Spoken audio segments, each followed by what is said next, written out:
Nobody went to school for sales.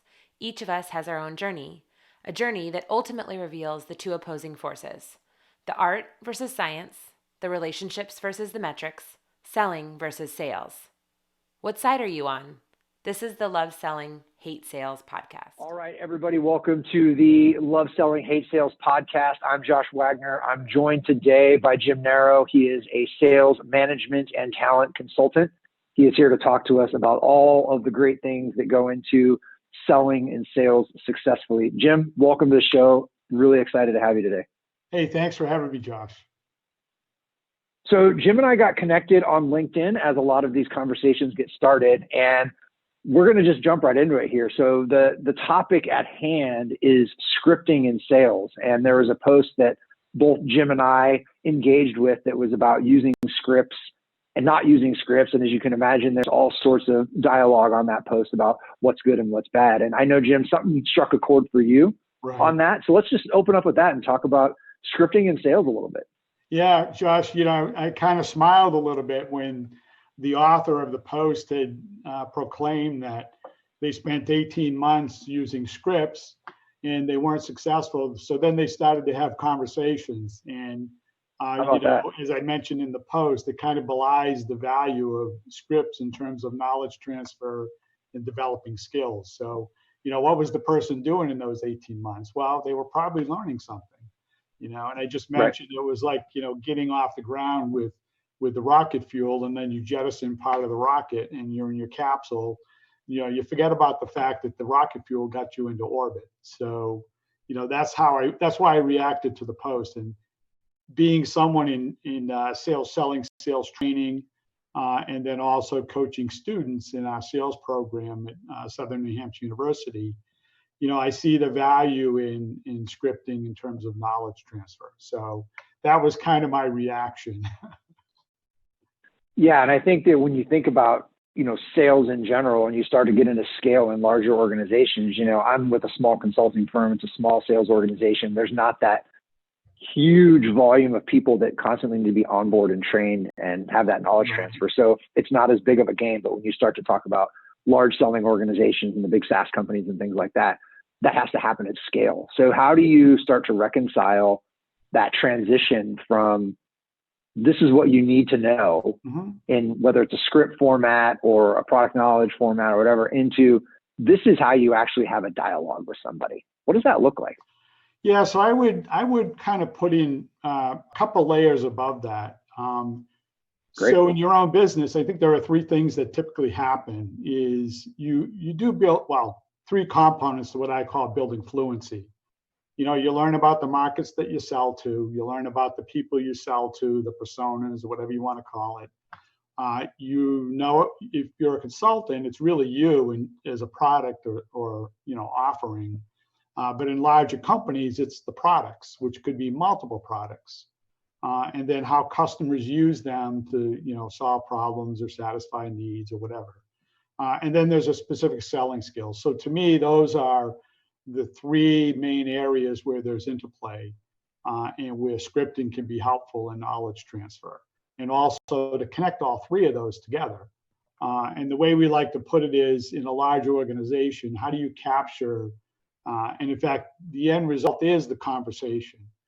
How do you capture the conversations that your best people have and then share those with other people that come on board?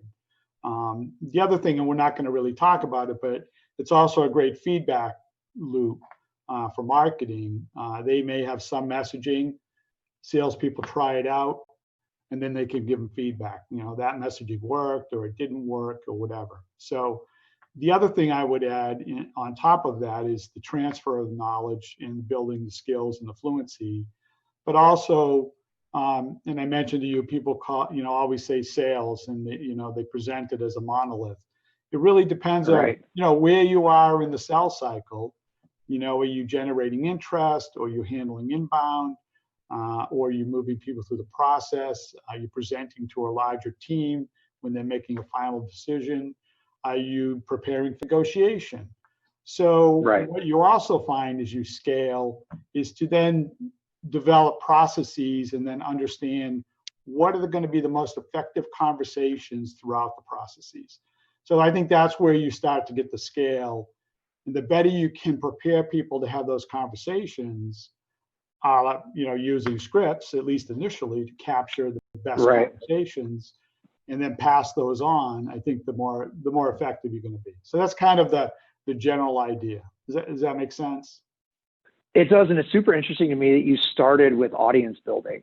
And I kind of skimmed over it a little bit because, some will argue that it's a marketing topic, it's a sales topic, whatever, but I live in both worlds, so I find it very fascinating.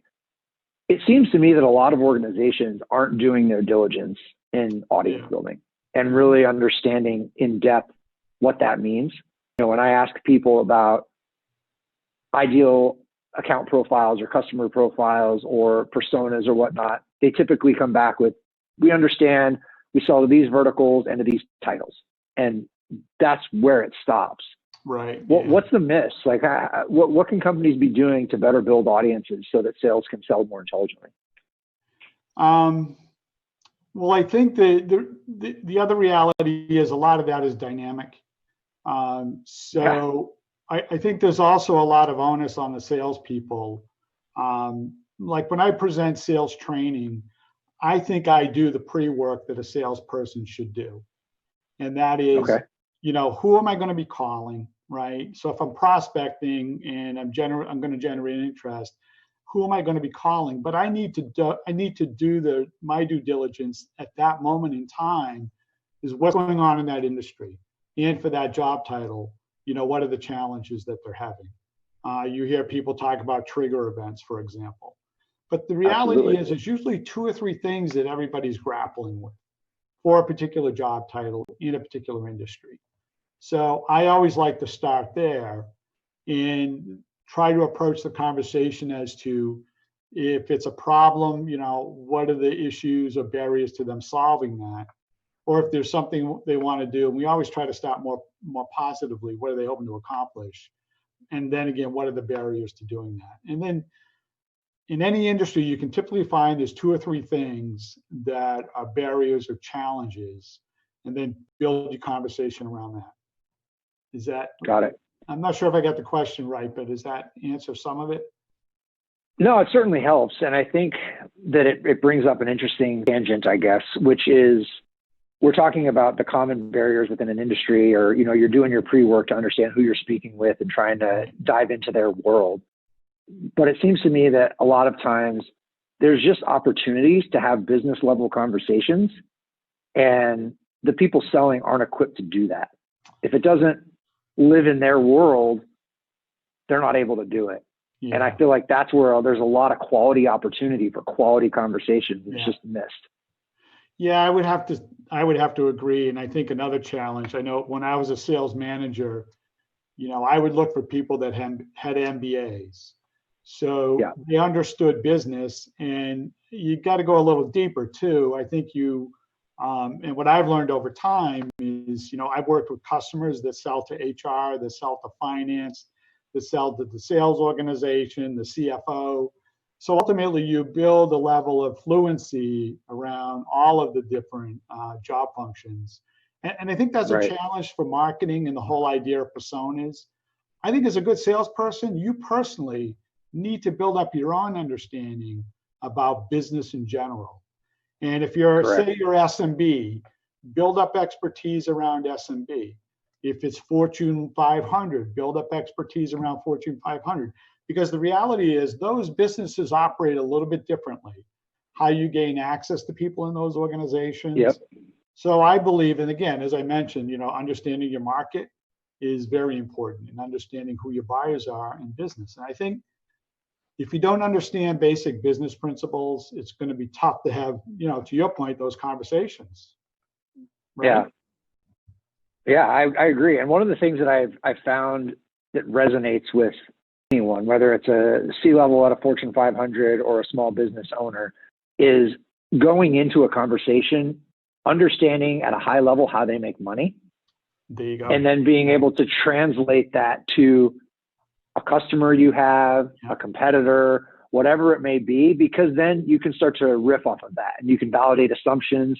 You can get them to tell you you're wrong, which I love. Like, you're wrong. Okay, great. Why am I wrong? And then, just get them spilling a little bit. Right. So even the baseline, figure out how they make money. And that's something that I've found. Yeah. Well, there's a good example. It's, see, I don't always go into the assumption that they want to make money. I've been in a startup before, right? They want market share, maybe not money. Right. Maybe it's an exit strategy, right? So that's where you got to understand, depending on who you're dealing with, maybe it's about making revenue, maybe it's about reducing costs. And those are going to be different conversations. Do they want to drive efficiencies? Are they trying to gain new markets? But again, I think another thing is just having an overall understanding about business strategy. There's a great book called Traction, where just understand that companies have a strategy, and then they look for results. So understand both the strategy and the results. And revenue is a result, but there could be a different strategy. So just that general knowledge, I think, is very valuable. I love that. I think that's great. I mean, just being able to understand not only how they make money, but is that their end game? Exactly. Really love that. That's fantastic. So you talked a little bit about efficiency, and I always find that one interesting because, there are people who make whole careers out of efficiency, Lean and Six Sigma and all that kind of stuff. But I feel like as a seller or even as a marketer, we don't even know how to really talk about quantifying efficiency, right? And that could be something that in your sales quiver is, listen, you're going to help them be more efficient. How do you talk about that? How do you quantify it? Well, I think efficiencies can be a little bit of a challenge. The other thing is, and going back to your comment about revenue, if it is about making money, a lot of times it's easier to project, not easier, but the upside is not as specific. So it's a matter of how much more revenue they can make, which sometimes can be a big number. So that can be a difference. Where efficiencies may be more incremental. So I think that's a challenge. But so typically it's going to be around people selling things that help improve a specific process, for example. So the one of the offerings that I now provide is from the predictive index, and they typically help on the hiring process. So there's around building efficiencies around hiring. Reducing the amount of time that it takes to actually interview a candidate, assess them, and so on. That's sort of interesting. But the more interesting thing is making sure you hire the right person. Because what's the inefficiency if you hire the wrong person? And especially in sales, and they're on board for 6 to 9 months, and then they don't meet their quota. And, now you got to find someone else. So, what number do you look at? The time that it takes to hire a person, or technically the time it takes to fire a person? And then, if that territory lies empty for now 12 months, the manager's quota doesn't go away. So the efficiency is, be better at hiring, not the amount of time. Does that make sense? That makes a lot of sense. Yeah, I think that we totally underestimate, especially in sales, the cost of churn. Right. And it's a big problem. I mean, you're seeing that quotas are going up and quota achievement is not following same suit. And like you said, if that seat is empty, that manager still has that quota to deal with. So where's it getting filled? So what do you think are the things that people should be looking for in hiring? Are we looking for, there's always that old, let's go find the former athletes. Let's go find this. Let's go find that. Yeah. Like, what are the real attributes that make sense, right? Because I feel like quality sellers don't look like stereotypical salespeople. Right. Yeah, and I think, going back to my earlier comment, I think it depends on, your organization, what you're trying to do, what market you're going after, the complexity of the product you're selling. Are you going to do team selling?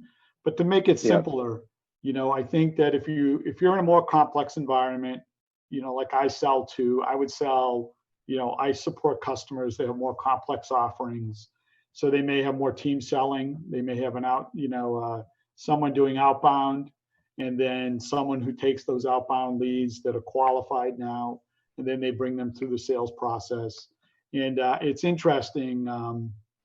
Someone was talking about so I would recommend using assessments for one thing, because you can look for specific behavioral characteristics. But the reality is, depending on what that function is on the sales team, you could look for different characteristics.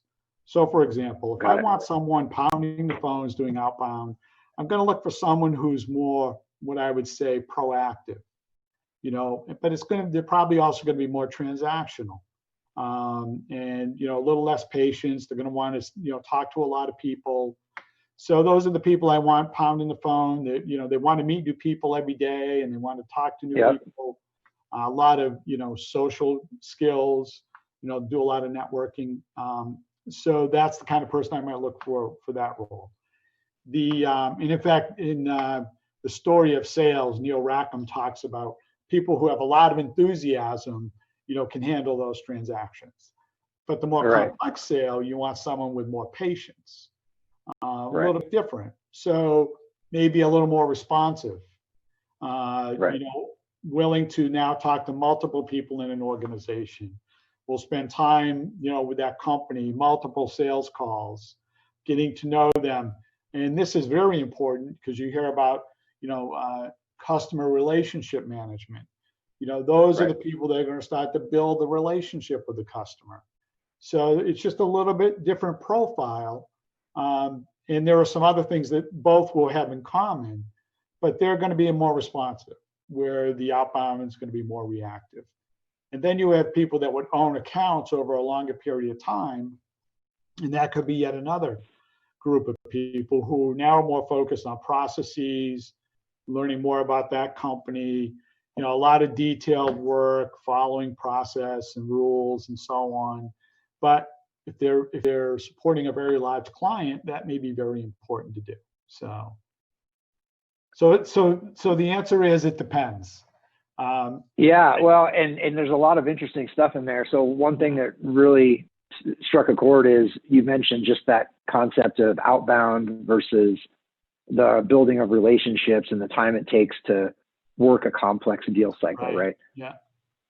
I've always, the whole concept of this, is love selling, hate sales. And the concept of, I always feel like every CEO has this picture of this road warrior outbound salesperson that just knows how to pick up the phone, walk into an office, get on a plane. And that and in my mind, it doesn't really, they don't cross. Like the guy who's in there doing the complex relationship sell is not this outbound machine. And I feel like CEOs just want to say outbound is the solution to our problem, but they don't know what that means. Yeah. Have you seen that at all? Yeah. And I think that there's a big misconception, not about salespeople and about the sales function. I mean, everything I talk about, I learned over a long period of time, but I still meet CEOs. And I was at a meeting last week with my peers, and I had a person ask the question, are salespeople born or made? And I was thinking, here's a contemporary of mine asking that question. It's like, that's such an uninformed question. We've been talking about how salespeople, can be made, they can be trained. I mean, this was something that, happened at the end of the last century. That you don't have to be born a salesperson. I think maybe Hollywood has set the characteristics so embedded, with Willie Loman and, the death of a salesman and all that, and Tommy Boy, and, that we don't let go of those things. Tommy Boy. But it's just, it just really is amazing. But I have to agree with you. I remember I worked for a startup, it was a while ago now. And we were getting ready for a trade show in California. This was when I was in the CLEC business. And I had all the sales guys on the phone making appointments for the trade show for people that were going to be our buyers at the trade show. And Okay. so they were spending a lot of time in the office that week because it was the week before the trade show. And I said, what I want you to do is set up impactful meetings with people that are our buyers. And here's who's going to be at the show. We had the list and everything, which anybody looking Right. at that, that's a great strategy. But then the Sure. CFO saw them walking up and down the aisle and goes, hey, how come those salespeople aren't out selling? What are they doing in the office? So I think a lot of the other functions in an organization don't really understand completely the function of sales and all the complexities of that. So I think there's a big educational piece there for the rest of the organization. And that's a whole alignment issue, which was a topic, by the way, I just covered in my class at school this week. So I really enjoy it because I work with customers and I work with students. So I get to kind of go back and forth with this stuff. Oh, well, I mean, alignment is great. So we put out a sales and marketing alignment report this past year. Certainly some interesting findings that you wouldn't, consider your typical, but let's talk about it. Like, well, what are you getting into? Because I certainly think there's a perception of salespeople to the outside world. I certainly think that marketing and sales has their issues, but what did you talk about? What was the class? Well, there's the curriculum? typical marketing and sales alignment we talk about, right? Yep. And that's kind of all the outside in piece. How do we message to, marketing? How do we message to people? How do we get them to be interested? Nurture the leads and then hand them off. And then there's the big battle between, marketing qualified and sales qualified. And that battle rages on even today, which I find amazing because, many years ago when I was an inside group, we did have some marketing going out, filling seats in these big conferences with people who weren't our buyers. I think marketing is much better at that now. And now you have all this automation, but there's still that battle of, sales doesn't follow up on the leads that marketing gives them. So, that continues. I think there's a messaging challenge, and it does get back to, transferring market knowledge and product usage knowledge. And I think that's another big challenge is, a lot of times marketing teaches product pitches, but they don't teach how to position products within a conversation. So I think there are some nuances in there, but I think those things can be resolved. However, when we get back to alignment, there are other areas of alignment, and this drops back into the process. I'm kind of geeked out on process stuff, but if you're not aligned with all the other functional groups, then they become the departments of, what do I call it? I'm actually just putting together a set of slides on this. The sales avoidance department, So if you think about, contracts and legal, how effective is that functional area? If you think about negotiations, right? Terms and conditions and the whole approval process. If those aren't aligned effectively to support sales, then that's where you can have misalignment and you can, have sales be derailed. And by the way, why do departments do that? Why do they put the bumpers on? Think about it. I don't know. I'm dying to find out. Because they don't trust sales. There we go. Here's kind of a funny thing. When you drill down and you look at what also makes effective salespeople, not only from the outbound, the proactive and even the responsive salespeople, there's a little bit of kind of rebel in those people, and that some of the best salespeople they find they can have one of those two elements, but one of the elements that they share that makes them all successful is they're willing to bend the rules a little bit. They're willing to get creative, to help their customers, meet their needs. And it's really kind of funny when I see that, and that's research. I go, it's kind of ironic because then that's the thing that spurs on those other departments to say, oh, sales, they're out of control. They're promising these things left and right. So then they constrain them. And again, you lose that alignment. So, and trust sometimes. So. That's great insight. Yeah, I've often said sales is not black and white. Sales loves to play in the gray. There's no question about it. And when you're talking about a department like finance, where, I think life is pretty much black and white when it comes to spreadsheets. The finance guy that plays in the gray might not be the finance guy for very long. So Well, think of all those sales guys that they're okay with ambiguity, right? Yep. Versus, the finance guy, the legal guy. No, we Yeah. can't have any ambiguity. But I No believe, ambiguity. and I've done this before, you train salespeople, and this would get back to scripting, by the way. This is Okay. a good place for scripting, you train salespeople how to negotiate, liability indemnification, for example. You can actually train them. And way back when I was a manager, I worked with the legal department, and they were very open about, all right, let's break down the T's and C's and liability indemnification. Let's make sure that the contracts are agreed to before we ask for the business. And if you Yep. don't do that, and everybody else isn't aligned with what sales is trying to achieve, then you get the agreement, and then 6 months later, the lawyers have finally finished redlining and Yep. negotiating. And I always say that the big negotiation people at the end, when they're talking about how all the time they spent negotiating $1 million deal, that's a failed sales process. Because Right. if those are the heroes, that's a problem. Yeah. No, it's really interesting that you bring that up, because there was an aha moment in my career when I learned how to leverage our master service agreement early in the sales cycle. Yep. Right. I actually took the time to read it, which how many salespeople actually go back and read their standard Yep. boilerplate contract to know what's in there, and then ask questions like, what does this mean? What is, at the time, what the hell does indemnification mean? I don't know. Right. Yeah. And if someone sends back this one word that I keep saying, every time I send it, Right. they keep changing this part. Why? Can I accept, you know what I mean? And then learning your boundaries of, okay, I can start to negotiate against our own terms and conditions early on. Right. And precede those concepts with the business user, start to understand what their legal is looking for, accept things that I know in my mind are already throwaways that can feel like wins to the business user, to the procurement person, to the legal person on the other end.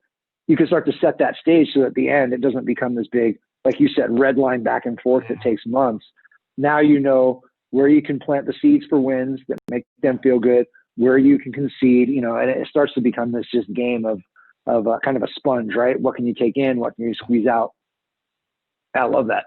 So there you go. There's a sell. To me, that's a selling skill. And what you so I love business law, and when you understand just the basics of business law, I actually took pre-law when I was in college. Okay. You understand those basics. So You're a Renaissance man. You just talked about, what's mutual indemnification? How do I negotiate it? And like you said, there's a very minimal place for that, and script it out. And it's not something you need to remember. Script out, eventually you'll build up the fluency. But also NDAs, a lot of times, make sure you have a way to deal with those. Oh, Josh, I'm going to send you an NDA before we have a conversation. All right, no problem. Send it over. I'm looking for a mutual NDA. I'm looking for, very specific things. And by the way, people will always ask for the world. And when salespeople, they crumble, I got to go talk to the lawyers, no, don't worry about it. They ask for the world, you negotiate. You got to do the quid pro quo, and practice that early on as well. So, but you bring. So maybe we'll end on this, because my colleague who sits next to me, it's funny. It's so funny you say that. He just turned to me before I came in here and said, hey, I just pulled what you said you'd like to pull. I'm like, what are you talking about? He said, well, when we sent back the comments to their red lines, I didn't try to explain them. I just said, here's what we've accepted, here's what we've rejected. Right. And it worked. They just said, okay, sounds good. Said, okay. As soon as you start to try to explain yourself, then it creates more dialogue, which takes more time, listen, this is what we've accepted, this is what we've rejected, and that's it. It takes time to even learn that, because I think people inherently feel like they have to explain themselves, and less is more in so many cases. Yeah, and a lot of times it's just the legal people needing to earn their keep. So don't get all freaked out over it. Understand the bounds. So back to the scripting. We could have a whole session on scripting, but that's a good example of there are things that you can script. Back to the knowledge transfer. I think what happens a lot of times is people say, here's the script, don't deviate from it. Well, Right. that's when they're trying to use it for selling. And it's really not for selling, it's for knowledge transfer and building fluency. And I think that's when you can really leverage the power of scripting. Yeah, I like that. And I wonder, because scripting is such a concrete word, it makes me think verbatim, right? And that's where I think I struggle with it. And I think conceptually, right? I can't think, if I try to think verbatim and if I miss a word, then I'm off track, right? So how do we build concepts or rules of engagement that we can okay, phase one maybe is a verbatim script that you can see, hear, talk. And then phase two is breaking that script down into core concepts, right? Yeah. And then phase three maybe is, okay, here are the rules of engagements as you go through these core concepts that are going to help you qualify better. They're going to help you deal with procurement better. They're going to help you deal with legal better. And maybe that's kind of that evolution as I'm thinking through it. Yeah, well, I want to share a personal experience. So I just got ramped up on the talent optimization offering, and I went to a boot camp in July. So now all of a sudden I'm on the other side of the table, trying to learn and absorb. And it's interesting, the guy who led us has been very successful in this business. So our question in our head is, or what I want is, just tell me what to say. That's all I could think. Right.